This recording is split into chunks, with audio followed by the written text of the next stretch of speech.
Thank you. Thank you for that warm introduction, Antoinette. Good day to everyone in our digital expo. Once again, I am Mariana Vargas Morada, and I am honored to be your moderator for this important discussion about transitioning into a circular food system. In discussing the feasibility of such a system, it is important for us to ask the following questions. How can businesses initiate this kind of shift in the industry? What would be other benefits that can be gained from this food model? Could there be issues at hand that prevent this transformation, and how do we anticipate them and prepare for them? And how does the COVID-19 affect the planet's progress in transitioning into a circular food chain? Many things that we hope to touch on this afternoon. In the next few panel discussions, if at any point you have any questions for our panelists, we invite you to send your questions via the chat or the Q&A section found at the right portion of your screens. I believe at this point, many of us are already familiar with how Zoom works, so you can just refer to those sections down at the screen. Later in the live Q&A, we will try our best to accommodate everyone's inquiries. So now, let's get to it. To begin our discussion, I would like to introduce our first speaker for this panel, Mr. Kelly Bird, the Country Director of the Asian Development Bank, Philippine Office. Prior to his appointment as Director in January 2018, he was Director of the Public Management, Financial Sector and Trade Division in the Southeast Asia Department of the Asian Development Bank. Prior to joining ADB in 2006, he worked as part of the USAID-funded project with the Indonesian government from 1995 to 2005. And in 2006, as a consultant on trade policy with the World Bank in Jakarta. He graduated with a PhD in economics from the Australian National University in 1999. He published several papers in international journals, including Applied Economics Letters, Bulletin of Indonesian Studies, Journal of Development Studies, Oxford Development Studies, Southeast Asian Affairs, World Economy, and World Development. Everyone, please join me in welcoming Mr. Kelly Bird.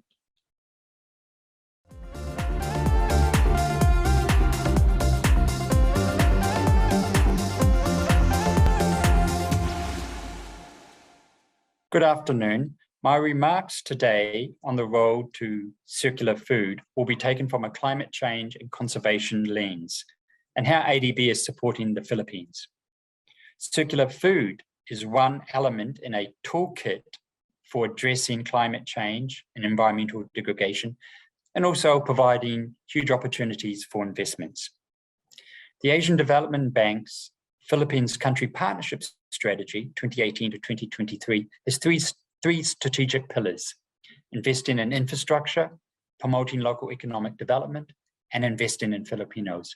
And it's that second strategic pillar on promoting local economic development that ADB is working closely with the Philippines to address those twin challenges of climate change and environmental degradation through developing a climate change action program and investments in water resilience, sustainable tourism development, agriculture, and conservation. The Global Climate Risk Index ranks the Philippines as the fourth most affected country from extreme weather events. And climate change is projected to have a significant cost on the Philippines' economy. By 2048, these costs could amount to anywhere between 21 and 35% of GDP.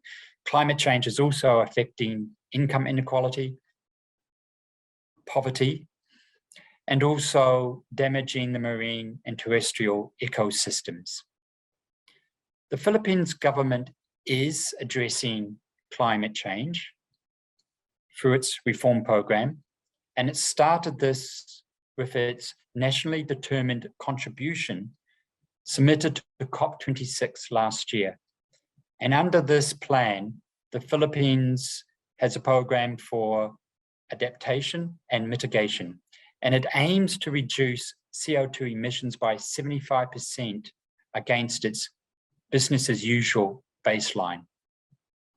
The ADB is supporting the Philippines to accomplish its goals under its NDC through three layers: mitigation, adaptation, and conservation.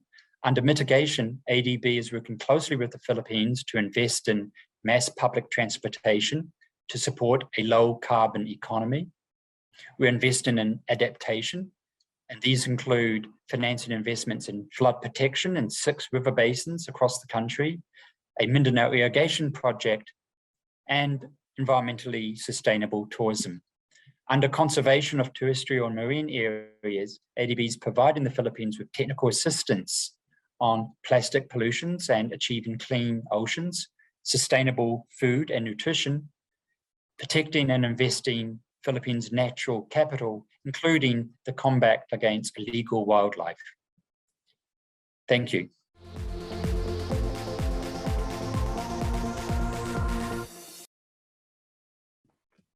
Thank you, Director Kelly. Certainly, there is no way we can approach this discussion without touching on the linkages with climate change, but more on that later during the Q&A. I'm happy now to move on to our next panelist, Ms. Cherrie Atellano. Ms. Cherrie is a multi-awarded agricultural scientist and environmental advocate. She is the founder and CEO of Agrea Agricultural Systems International, a for-purpose and inclusive business that is creating the first replicable one-island economy that is zero hunger, zero waste, and zero insufficiency.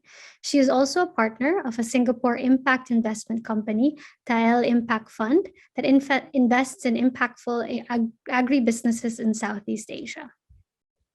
She also serves on the board of several commercial and nonprofit organizations locally and globally, such as board member of the Global Alliance for Improved Nutrition, advisory board member of the World Bank Solutions for Youth Network, United People Global, and the Philippine Ambassador of Food Security.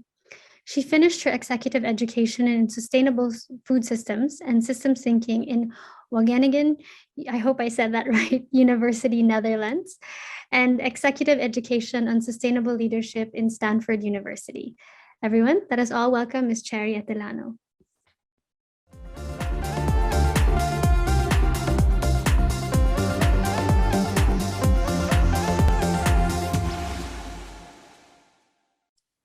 Good day, everyone. Thank you very much for inviting me to give a talk in this wonderful event organized by SciTem. Thank you so much again for having me and to share a circular economy in food systems. So my name is Cherrie Atellano. I'm running a social enterprise. It's called Agrea, and we're a company known for zero waste in terms of our production. But before I share with you about that, I just want to give this as a little reminder. This is an example I got from Australia. In the Philippines, we are quite big in terms of livestock production, especially in terms of piggery and also poultry. But a lot of that actually are being wasted in the process, especially, how do we utilize the waste from these factories or the production sites? And in this example, I'm sharing, it's really utilizing the waste as a resource. And I think this gives so much meaning in terms of circular economy. How can we make money out of waste? And how can we capture our waste that it's not degrading nature, but more importantly, helping the environment? It is because in agriculture, it's not just about food production or income generation. It is really about being mindful that everything that we do connects to nature. On the Philippine context, it's always like I'm worried about what's happening in our food loss and food waste system.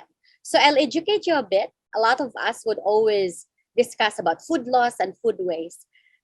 Food loss refers to the food lost in the supply chain between the producer and the market, while food waste refers to the food wasted before, during, or after meal preparation at home. So you choose yourself, where are you at in this supply chain in the food and agriculture sector? This is actually from WWF and FAO survey. So why I'm sharing this with you, because as we talk about circular economy, these two words, two terms, and two things, they need action and intervention to make a circular economy approach in the agriculture sector. So here, all over the world, 1/3 of food wasted every single year. It can supposedly feed, 600 million people. In the Philippines, also, we're wasting 1,717 metric tons of food every day. And what does it mean? I'm giving you a little context on rice, for example, because this is our staple. Every Filipino wastes 1 tablespoon or 14 grams of rice daily, and 23 million pesos a day worth of rice wasted in the Philippines. And this data actually is in 2012. I couldn't get the recent data. But in scientific approach, rice consumes about 4,000 to 5,000 liters of water per kilogram of grain produced.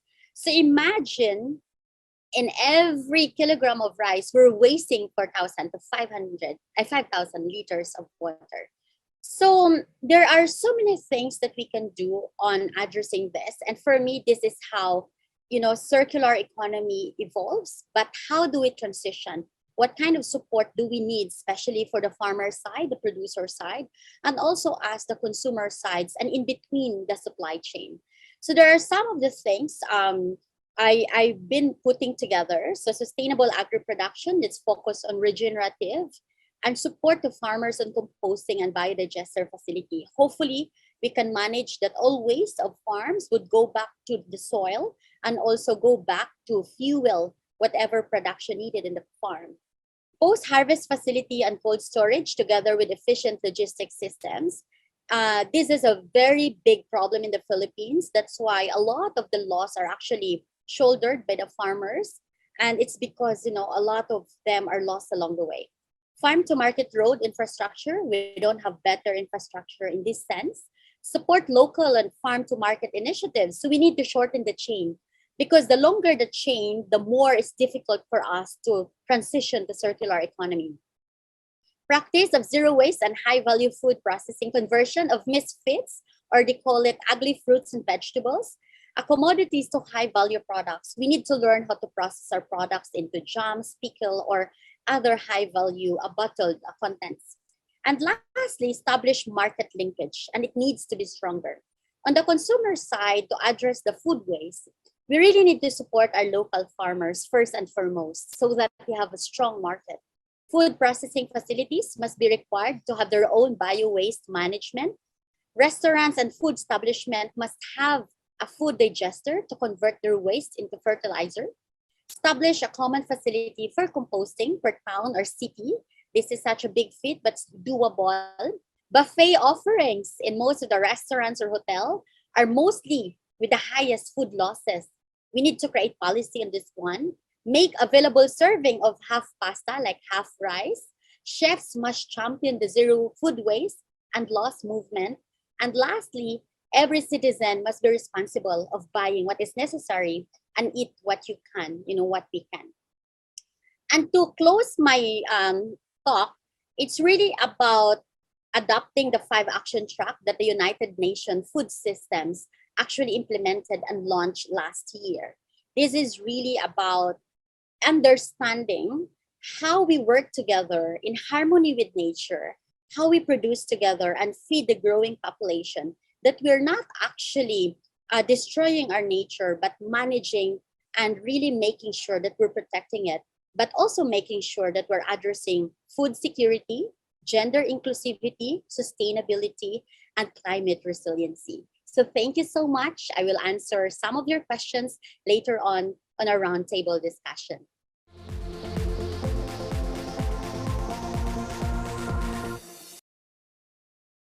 Thank you very much, Ms. Cherrie. I think coming off from both Director Kelly and Ms. Cherrie's presentations, we're starting to see a recurring theme of the interconnectedness of our various systems and how those relate to how we produce and consume food.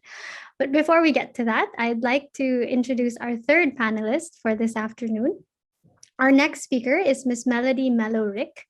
She has almost 15 years of diverse work experience with special focus on sustainable consumption and production, sustainable food systems, sustainability in the hospitality and tourism sector, human and planetary health promotion, and integration, among others.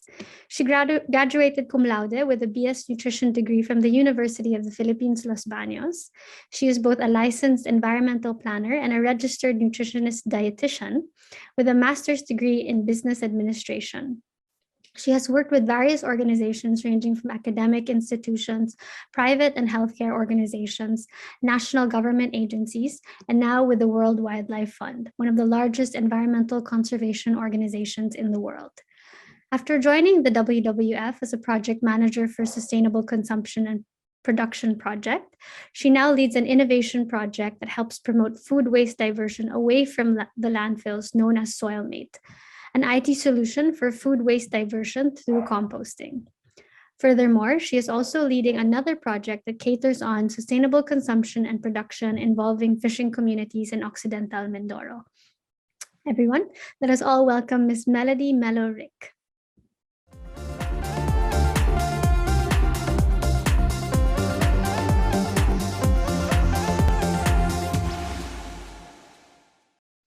Food production and consumption threatens nature to its deterioration.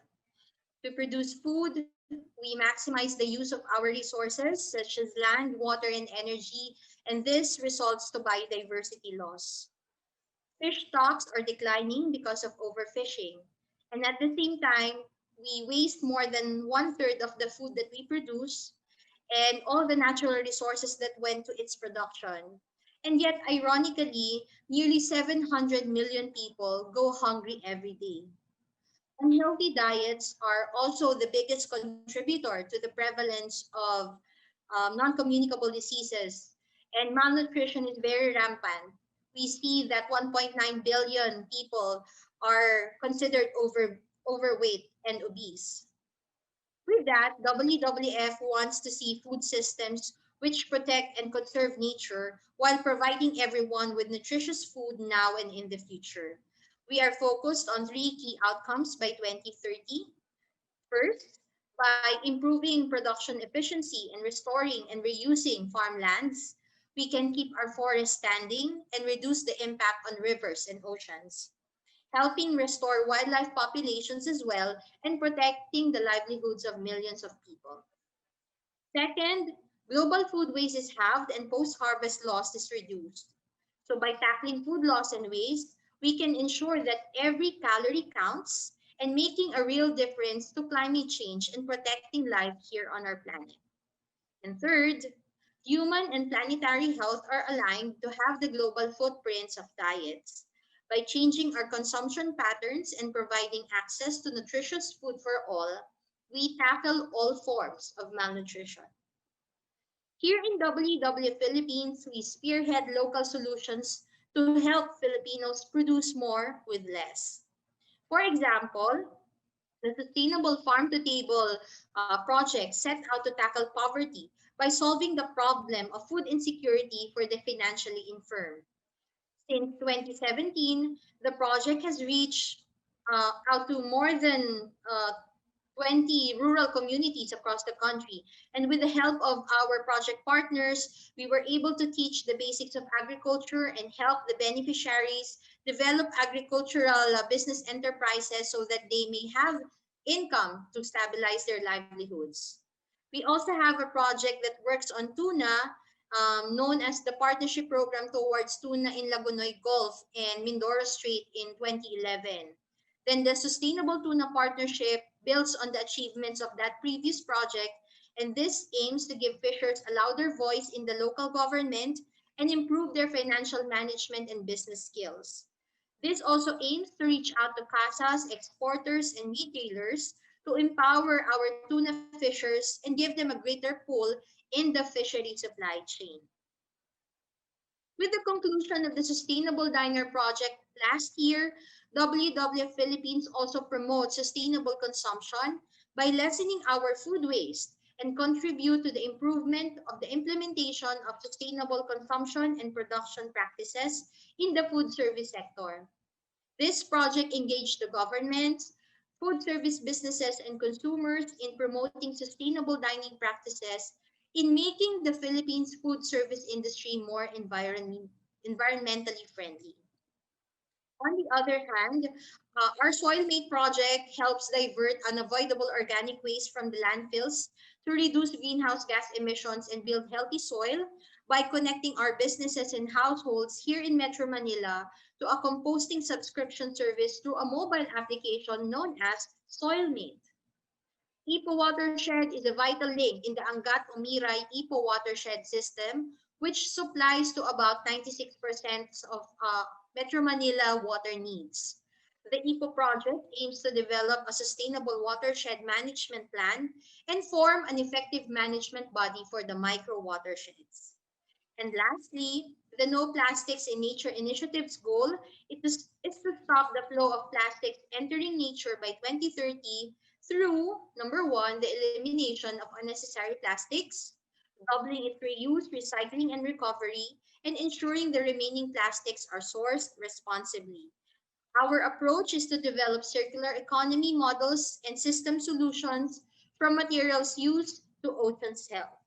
So, if you want to learn more about WWF, you may check out our website and our social media pages.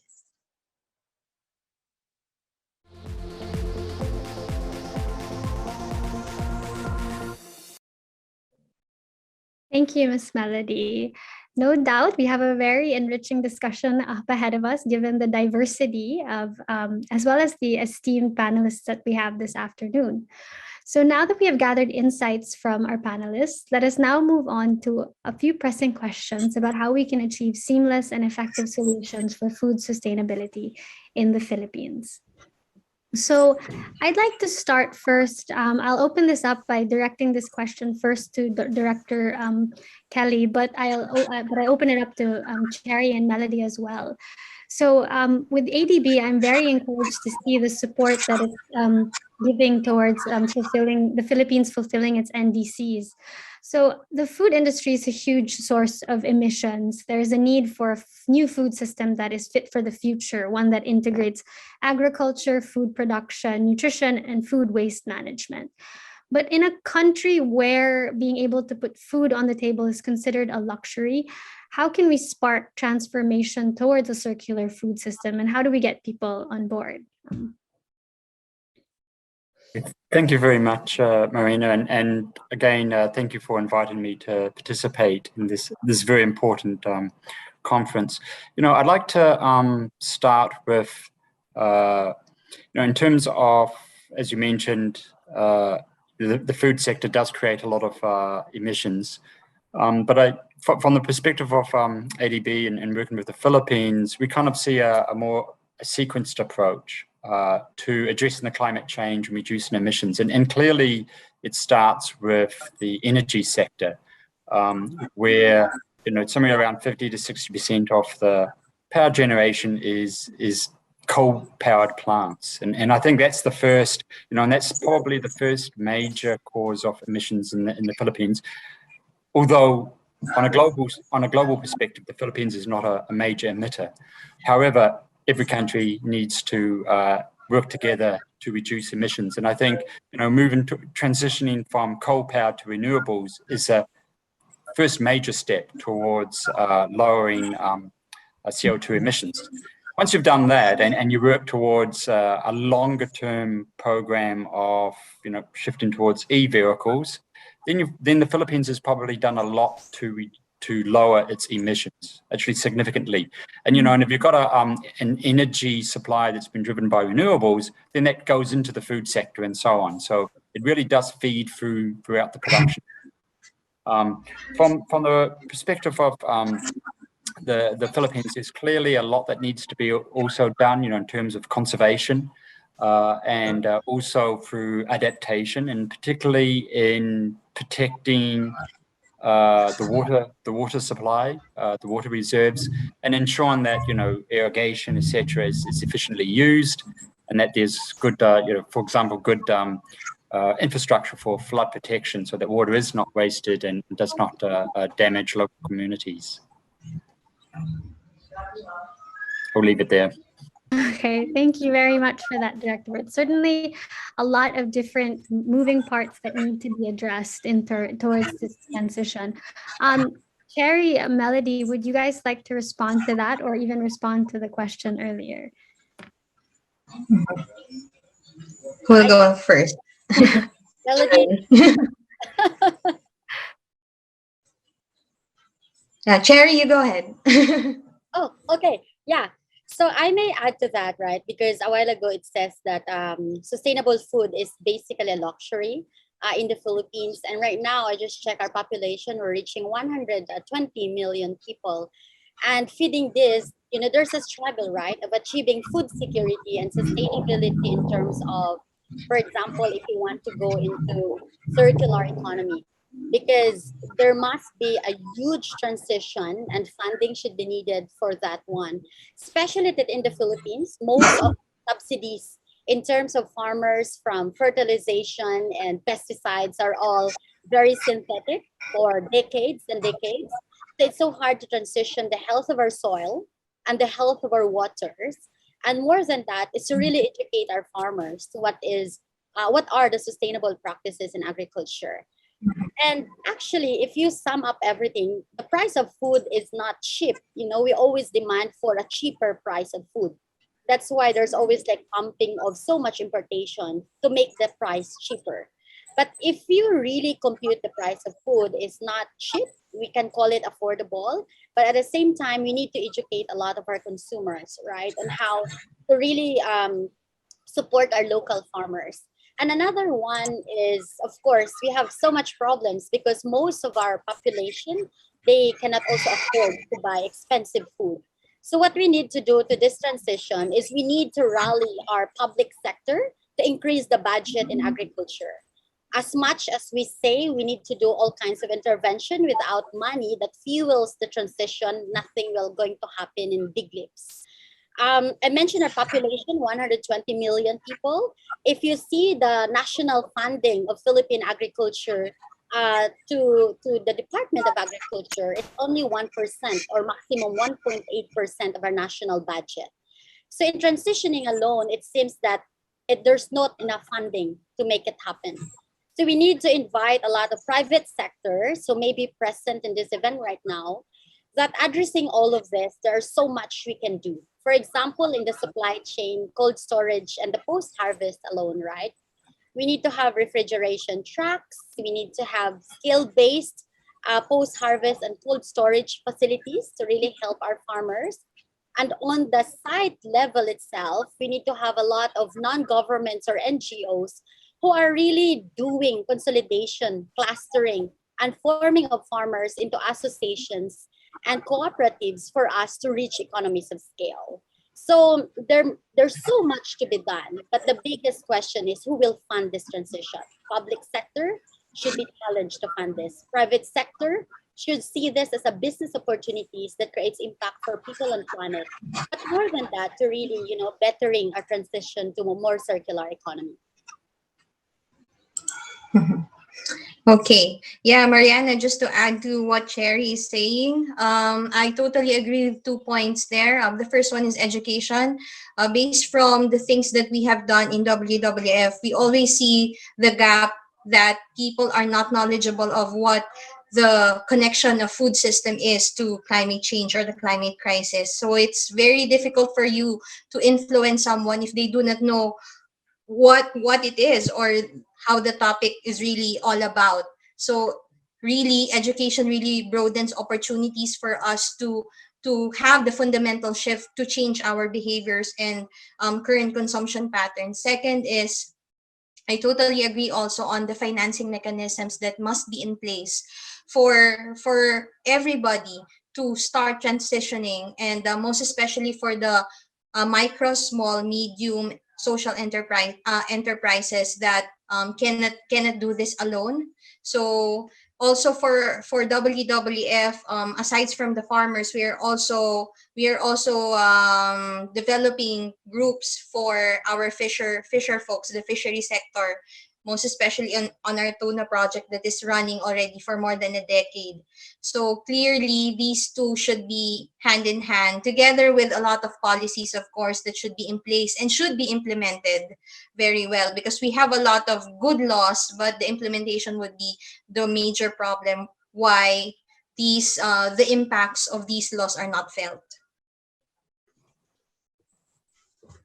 Thank you, Melody, as well as Cherrie. I think both even from Director Bird's response, we've seen all of you have touched on the cross-sectoral necessities in order to transition to this new model. With that, I'd like to sort of jump into how do we better, integrate all these different sectors, government, business, the agricultural industry. What sort of enabling mechanisms are needed, as well as with other stakeholders, to establish a more robust framework for circular food? I guess, how do we better coordinate? Each of you have touched on financing. I'd be very interested to hear as well, from the perspective of ADB, how do we better funnel financing in that direction? So maybe I'd start with Director Kelly first. Okay, thanks, Marina. So I'll just touch on the funding aspect of it. I think it certainly is fair to say that investments in agriculture and the water resources area, there's a significant underinvestment.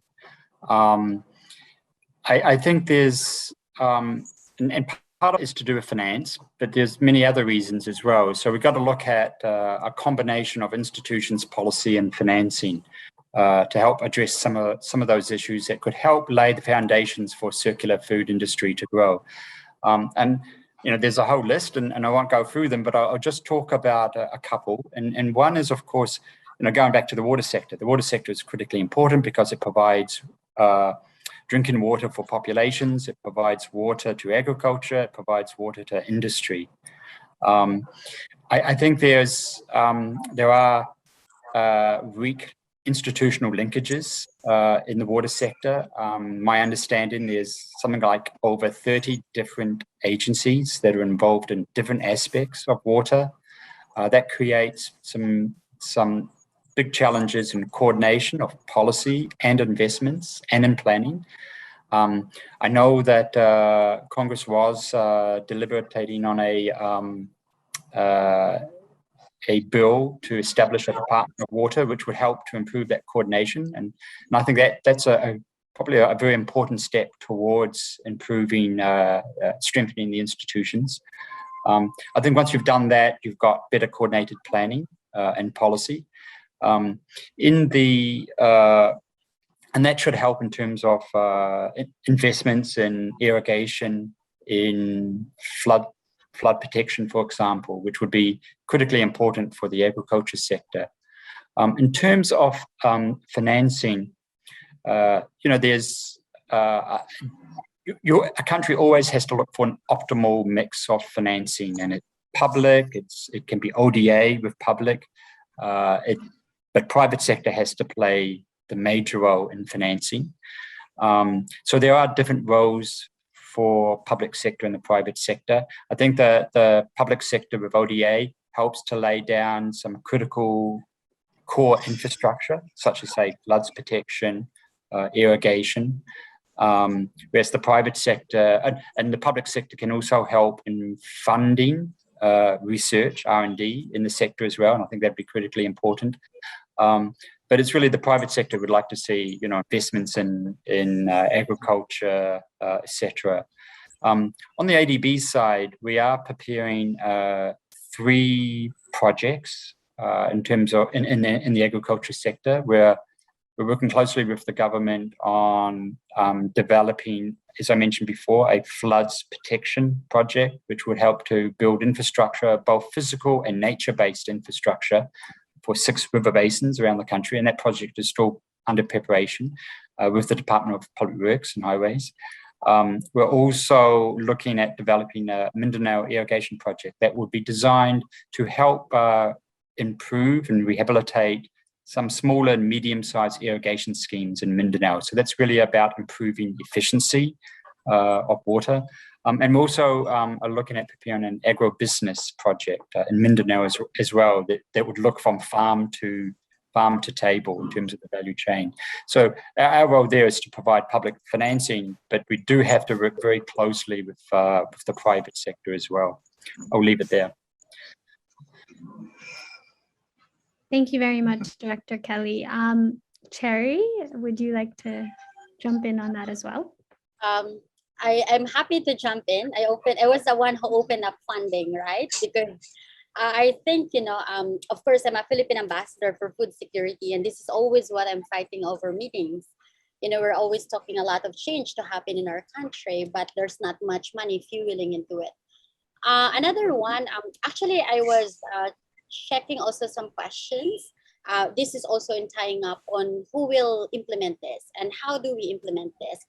In the past 2 years, we're developing the UN Food Systems a framework that I actually presented a while ago, and the Philippines committed into that.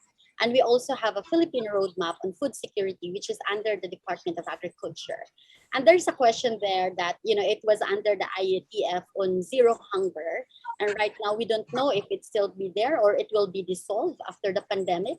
But the problem all the time is we come up with policies, there's no funding, and the implementation are.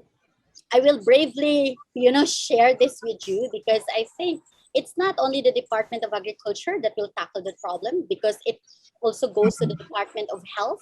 For example, if we touch about hunger and malnutrition, and then if we talk about waters and reef to reach programs in the Philippines, it's under the domain of the Department of Natural Resources. And you also have the Department of Energies that needing a lot of our waters from the waterfalls that supplies our energy in the Philippines, right? So if you see, it's a very comprehensive, complex, and complicated problem. But what we need to do here is to harmonize that. Hopefully, I don't know how it can be done on a not on a sectoral level, but harmonize all the government agencies, maybe create another body that's not only a policy making body, but also a body in the government that would implement and somehow checks if it can be done. And I will add to Director Kelly Bird, insights, because he's coming from ADB, who's most of the time funding so much our projects in the Philippines and even in Mindanao, which is our food basket, that talk about irrigation system, right? We're always relying on farmers to produce more and feeding 120 million people, but they're ill-equipped in terms of infrastructure. So the water alone, if we go for irrigation systems for our farmers, we really can unlock potential on multiple cropping and diversification of our cropping systems. Like, for example, our company Agraya, especially during the pandemic, we've been getting hundreds and hundreds of metric tons of produce from South Cotabato, like munggo. Every after planting of rice, we encourage the farmers to plant mung bean to replenish the soil that the rice mined, because rice is a nitrogen miner. And if you plant pongo, it can restore the nitrogen of the soil. And we buy it. But then it needs water, because even if you plant mongo during the drying season, you still need a bit of drop of water to make it happen and to replicate the model. And we're trying to replicate it in granaries in the Philippines, rice granaries like the areas of Pampanga and Nueva Ecija.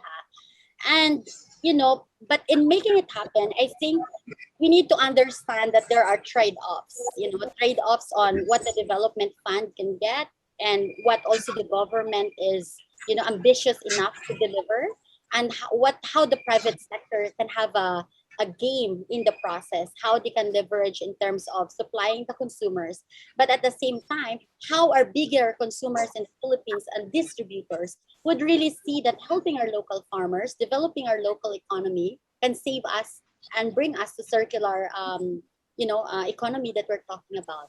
And last point, it needs to be market driven. Because as much as we push productivity on our farmers, if they cannot be competing on the price of import products, supported by most of our big distributors, big retailers, our local farmers can only compete so much. For example, rice alone. Still, we cannot compete in rice. Imported rice is so cheaper. So if you're in the grassroots like me, most of my work is there, it's really necessary. And adding to the point of Kelly, sorry, I'm consuming a lot of time, but yesterday I was in Mahai Laguna because we're working with BPI, Bank of the Philippine Islands, in really securing a financial inclusion for a lot of farmers. And it put me to tears. 165 of the farmers we trained, only 3 of them have bank accounts. So yesterday they opened bank account for the first time, by giving access to only $4 or 200 pesos bank account with access to 300,000 pesos, access to agribusiness opportunities and funding. So that's a collaboration we need to replicate all over the Philippines. but it's not an overnight work to do. It has a lot of, of front and backward work and understanding on how it can be done on the grassroots level. Thank you. Mhm. Okay. So yeah, thanks, Cherry. I would like to add on to that in terms of funding, because Cherry also answered some of the questions in the chat. So later on, I will just put in some inputs as well. So in terms of financing mechanisms for us, specifically for the project that I'm handling, what we do is to really support and assist communities for the tuna fisher sector in Occidental Mindoro to have bankable projects and portfolios that would help them up their game in terms of financing. And hopefully, there will also be an opportunity that in our pilots of alternative livelihoods and projects, these will be taken up by several organizations who will be willing to invest on the fishery sector in Occidental Mindoro. To answer the question for the zero hunger, it's really a collaboration with the different national government agencies, and I think what we can do here is we have to go back to their mandates. At the end of the day, these are their guiding principles in taking issues and concerns when it comes to food. So go back to the mandate of these government agencies, and there you will see who will be the most appropriate one for the topics. But I agree, it's not just Department of Agriculture. It should be a collaboration of even DILG, because most of our laws are devolved in local government units. They should be involved also. We also have DTI for the consumers. A lot of agencies should be involved in this. So I wouldn't say that we will be creating another council of such, but definitely it's not just a one agency problem to tackle food, hunger, and malnutrition. Thank you, everyone. So I think we are starting to see, that intricate balance between, the challenges as well as the solutions. So I think, we've touched a lot on some of the things that are needed, but I think one thing we're also trying to see is like what are some of the main challenges that we foresee to be encountered in the country's transition to circular food systems, or even more generally a circular economy. How will this transition impact our local farmers, and how do we ensure that they are fully supported through this transition? And I think I'll sort of add to that as well. One of the questions from our chat is, what are some of the major legal issues that will hinder for the development of the circular food industry? I think some of you already touched on policy. So yeah, I'll throw that out there. Anyone who'd like to begin the discussion on that. Mhm. Yeah, maybe I can start first. Well, our policies and legislations on trade is something that we really need to reevaluate, because as mentioned by Cherrie, while we are exporting commodities, we are also importing a lot. So that's something that we have to check and to see.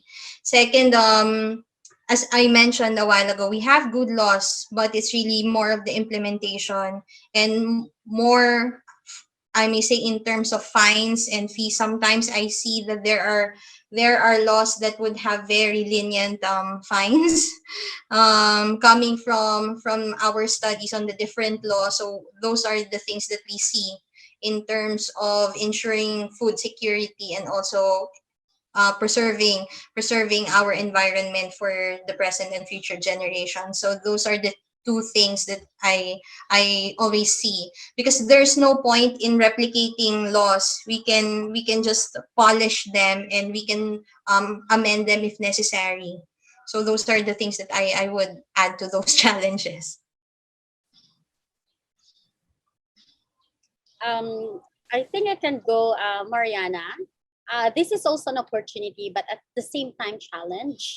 This year is actually the implementation of the Mandanas Garcia ruling, pumping trillions of pesos to local funding. right? These are the taxes accumulated for decades that it needs to go to the local. And this is also a challenge because most of our local governments are not prepared on where to put this money. You know, the flood of money that would come to them, they better be prepared. And us who are here right now talking and maybe listening and designing policies and projects, approach your local government units and maybe we can help them develop substantial projects and programs. Like for example, I work closely with the government of Marinduque because you know we have farms there and we also have farm school, and also in Siargao Island because we have farm school and farms. It's inevitable. A lot of the private sector, they always say, oh, don't work with the politicians, but you somehow need to work with the local leaders, not receiving money from them, but designing programs to make their agencies better. So like, for example, in the agriculture sector, PAFES, the Philippine Agriculture and Fisheries Economic Support Services, are the provincial led. So it's basically now, it's not the national anymore leading the planning for the entire country, but it's more localized. So the provinces will design interventions on agriculture. So with this money coming in from Andanas and Garcia ruling, which is a low-hanging fruit because it's there, we need to go and help our local government units. As mentioned by Melody a while ago, DILG is the key because they are implementing. We have so much policies and laws. The implementation arm now, walking the talk, is on that DILG level. So let's go and work with our local government units on designing this, because this can go maybe to farm to table or infrastructure, farm to market road infrastructure program to farmers, maybe solar water pump programs to farmers without waters, or gender inclusivity, you know, of including more women in the supply chain, for example. And also, lastly, also the intervention that a lot of NGOs, I strongly believe that, you know, it may be challenging, but there are so many international NGOs that they have best practices they're bringing in the Philippines that they learned from the transition of other countries. We don't need to reinvent the wheel. We just need to somehow check on that and fit that and tweak that based on our culture, based on our traditions, based on our people, and based on our need of the Philippines. Yeah. Thank you, Cherrie. Thank you. Thank you as well, Melody. Director Kelly, you've already touched on some of the main challenges in this transition. I think you touched on the energy sector, the water sector. Do you feel there are other challenges that we need to be addressed in order to get this ball moving faster? Okay, I think, Marina, you know, there's a lot of challenges for every country, including the Philippines, and you know, and I think the core challenges for everyone is about climate change. It's about conservation, and food circular is integral to that. But there's also many other priorities, right? There's food security. There's job creation, there's to build up infrastructure. And so, you know, this will have to compete with all those priorities. So it's going to be always important for, you know, government, private sector stakeholders to prioritize and in a sequenced way. So not everything can be done today. It's going to be a long journey. If I was going to look at a number of priorities that I think that are needed to start now, that would lay the foundations for a move towards circular food and supporting climate adaptation, mitigation, and conservation. I would, you know, still go and hark back on improving water resources in the Philippines. There'll need to be a lot of institutional strengthening there, planning and investments. I also go back to, you know, energy, you know, taking that long-term transition from coal-powered plants to renewables as well. But for the agriculture sector, in addition to improving water resources, I think there's a bigger role for R&D and extension services, and that's done at the local government level. I think a lot of it's been publicly provisioned, but I do think it's important now to develop that private sector R&D sector, so that they can also provide R&D support for farmers. I also think skills development in agribusiness is going to be critically important, to help to bring in new curriculum, but new ways of delivering skills development to young people who are going to go into the agribusiness, but also to farmers.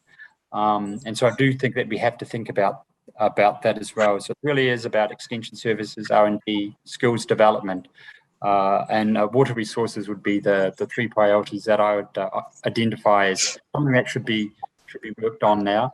I think the private sector will, if you lay down those foundations, I think it makes it easier for the private sector to invest into new ways of doing or producing food, and particularly in supporting the circular food journey. But I think it's inevitable. It's going to happen. There's a lot of pressure on everybody to do better in conservation and climate adaptation. So I think this is a train that's already left, and I think we just have to hop on it and help it to move faster. I'll leave it there. Thank you. Yeah, thank you so much. I think aside from hopping on the train, making sure that everyone is able to get on the train. So, making sure that it's a just and inclusive transition, which I think also Cherrie had mentioned specifically in her presentation. So yeah, I'm going to jump now to the more specific questions that we're getting from the audience. So we have one from Ernesto Pantua. He said, how about recognizing farmers practicing sustainable agriculture and promoting products? That means creating bodies that would certify farmers and their farms doing exactly doing this. Your thoughts on certification bodies for food and agri? I think maybe Cherrie and Melody will both have specific thoughts on this. So whoever wants to go first. Yeah. Cherrie, go ahead. Sorry, Mel. But thank you so much for that question, Sir Ernesto. It's really important, how do we see farmers transitioning to this? Actually, when you go to the farmers, a lot of them are still practicing sustainable agriculture, except that if the subsidies they receive from the government is really not for supporting sustainable agriculture, right? And another one that we actually need to prioritize also is we have so many certifications body out there, like even the organic agriculture certification and things like that. But the problem, the farmers are not availing it because it's so expensive. I work with, we do regenerative and organic agriculture. And most of the time, if I inquire for organic certification, you need to pay 45,000 pesos a year to be certified and renew it for another 40,000 pesos. The 40,000 pesos is already an income of farmers. They don't have money to buy seeds. How can they buy a piece of paper with a mark of organic certified, right? They would rather put it back under production. In the last 2 years, I remember the Department of Agriculture launched this. It's like the farmer would police each other. It's like a community of farmers that they will police each other to actually make sure that, they say that that farmer is practicing sustainable agriculture and that other fellow farmer of mine is practicing sustainable agriculture. And they can have a community certification body. This is actually happening in Latin America. And most of the time it's very effective than paying a very expensive certifying body. And in terms of circular economy, in the Philippines, I think, of course, we don't have that, except, in some other, if you're into building or real estate, there are some like LEED certification that you need to adopt. In food and agriculture, it's still only the some USDA compliance, food and agriculture body. But I must say that we need to design something that is really farmers friendly, that the farmers would say, I want to do that. I want to have that piece of certification because it's friendly for me. It can give premium to my product, but I can afford including the renewal every year, because that's actually what's happening now. It's not implemented because of the expense we see. Thank you. Yeah, I agree. I definitely certification are are one of the possible solutions for us to transition to sustainable food systems. And for WWF, as far as the Sustainable Diner Project is concerned, we also did certification for restaurants who are practicing sustainability. So it's not just only for the farmers and the producers of food, but also for those on the consumer end of the spectrum. So we are up for it, but as mentioned by Cherrie, one of the things that are really challenging would be for our case, it's a voluntary process. So there will be challenges in terms of the fees that was mentioned by Cherrie. It's true. It's really true, because the audit process, it will have cost, and licensing, then renewals, and you will have to maintain it again, and you will have to pay it again. So those are the things that maybe we should look into, and maybe if there will be an opportunity for governments to somehow subsidize those and incentivize those certified organizations, companies who are advocating for sustainability, then definitely it will be something that will be attractive to everyone, for the producers and for private sector as well. Thank you, Melody and Cherrie. We're down to our last 2 minutes. That has gone by so fast. I think just to address one final question, whoever would like to address it, climate change is key to food security. So based on your engagement with farmers and producers, how are they adapting, and what assistance, work, or support do they need? I think we've touched on this already a little bit, but what else hasn't been mentioned, if any, to support our local farmers? So that would be the last question. Mhm. Yeah, maybe I could go first. For WWF, we have a lot of projects, as the ones I've mentioned in my presentation are just a few of the many projects that we do. But first and foremost, what we do for our stakeholders, for our beneficiaries, would be to equip them, for them to be self-sufficient and self-reliant. So there are two things that we do. Is number one, to provide alternative livelihoods, and also provide financial literacy, because these are the two key elements that would help them adapt. Otherwise, for example, for fisher folks and for farmers, if they are solely relying on farming and fishing, then that's really something that would really impact them if their livelihoods are destroyed by the effects of the climate crisis. So those are the two things that we do.